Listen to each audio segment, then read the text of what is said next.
Hello అండి. చోలే మసాలా నేను చూపించిన విధంగా వండుకుంటే చపాతీలోకి, రొట్టెలోకి, పూరీలోకి చాలా బావుంటుంది. అలాగే ఇది మనకి ప్రోటీన్ రిచ్ ఫుడ్ అండి. వారానికి ఒకసారి ఇదే పప్పులతో కాకపోయినా దేనితో అయినా సరే మనం వారానికి ఒక 2, 3 సార్లు తిన్నామనుకోండి మనకి విటమిన్ బి12 డెఫిషియన్సీ రాకుండా ఉంటుంది. ఇవి కాబోలి చనా నేను ఓవర్ నైట్ నానబెట్టుకున్నాను. ఎప్పుడైనా సరే శనగలు కనీసం 8-12 అవర్స్‌ని నానబెట్టుకోవాలండి. దానివల్ల అసిడిటీ, గ్యాస్ రాకుండా ఉంటుంది మన బాడీకి. సో, ఇలా శనగలు ఓవర్ నైట్ నానబెట్టుకున్న శనగల్ని నేను కుక్కర్‌లో వేసుకుంటున్నాను. వేసుకున్న తర్వాత ఇదొక క్లాత్ దీంట్లో ఏం వేస్తున్నానంటే టీ పొడి అండి. ఒక 2 స్పూన్లు టీ పొడి వేసుకొని మంచిగా అది క్లాత్‌ని ఏం చేయాలంటే ఒక దారం తీసి మొత్తం అది బయటికి లీక్ అవ్వకుండా గట్టిగా ఒకసారి కట్టేసుకోవాలి ఇలా.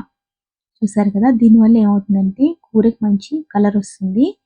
సో, టేస్ట్ ఏం మారదు. టేస్ట్ మంచిగానే ఉంటుంది. ప్లస్ కలర్ కూడా బావుంటుందనమాట.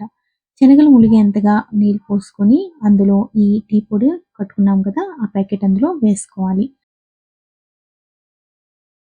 కనీసం 3-4 విజిల్స్ కొట్టించండి. తర్వాత ఉడికిపోయిన తర్వాత ప్యాకెట్ తీసి పక్కన పెట్టుకొని చూడండి నీళ్ళలాగా కనిపిస్తున్నాయి కదా! మనకి ఇలా ఇప్పుడు ఇలా ఉంటుంది గానీ కూరకు మంచి కలర్ ఉంటుంది.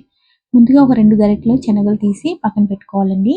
ఇంకో కడాయి స్టవ్ మీద పెట్టుకొని దాంట్లో ఒక టేబుల్ స్పూన్ ఆయిల్ వేసుకొని హోల్ గరం మసాలా బిర్యానీ ఆకు, 3 లవంగాయలు, ఒక 2 యాలకులు, కొంచెం దాల్చిన చెక్క వేసుకోవాలి. దాంతో పాటుగా ఒక 3 పచ్చిమిర్చి చిన్న ముక్కలు కట్ చేసి అవి కూడా వేసుకోవాలి. అలాగే ఒక 3 ఆనియన్స్ చిన్న చిన్న ముక్కలుగా కట్ చేసుకోవాలండి. గ్రేవీకి చాలా బావుంటాయి. చిన్నగా కట్ చేయండి.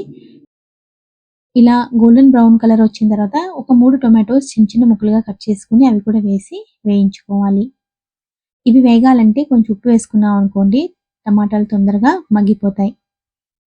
ఒక స్పూను అల్లం వెల్లుల్లిపాయ పేస్టు వేసుకొని మంచిగా వేగిన తర్వాత 1.5 స్పూన్ కారము, ఒక హాఫ్ స్పూన్ పసుపు, ఒక half spoon garam masala powder వేసి అవి కూడా మంచిగా కలిపేసి వేయించుకోవాలి. ఇలా వేగిన తర్వాత ఇందులో మనం ఆల్రెడీ ఉడకబెట్టి పెట్టుకున్నాం కదండీ శనగలు వాటిని వాటర్‌తో పాటు ఇందులో వేసేసుకోవాలి. ఇలా వేసుకున్న తర్వాత మంచిగా ఒకసారి బాగా కలిపేసుకున్న తర్వాత మూత పెట్టి వీటిని ఒక 10 మినిట్స్ మీడియం ఫ్లేమ్ మీద ఉడికించుకుంటే మసాలా అంతా మొత్తం శనగల్లోకి వాటిలోకి వెళ్తుంది కదా! శనగల్లోకి వెళ్ళి టేస్ట్ చాలా బావుంటుంది. ఇంతలోపు మనం ఆల్రెడీ తీసి పెట్టుకున్నాం కదండీ శనగలు అవి మంచిగా గ్రైండ్ చేసేసుకోవాలి ఇలా. ఇలా పేస్ట్ లాగా గ్రైండ్ చేసుకున్న తర్వాత ఇలా ఉడికితే ఒక 10 మినిట్స్ ఉడికాయి కదండీ! అప్పుడు ఇందులో ఇది పేస్ట్ వేసేయాలి. ఇలా వేయడం వల్ల ఏమవుతుందంటే కూర టేస్ట్ చాలా బావుంటుంది. దాంతో పాటుగా కూర ఇగురు థిక్‌గా ఉంటుందండి. అది. చూసారు కదా! దాని థిక్‌నెస్ పెరుగుతుందన్నమాట గ్రేవీది. ఇప్పుడు ఇందులో 2 స్పూన్లు చోలే మసాలా వేసుకోవాలి. 2 స్పూన్ చోలే మసాలా వేసుకొని ఒక 5 మినిట్స్ ఉడికించుకోవాలి. ఇలా ఉడికించిన తర్వాత దీనిపైన కొత్తిమీర వేసుకొని సర్వ్ చేసుకుంటే కూర రెడీ అండి.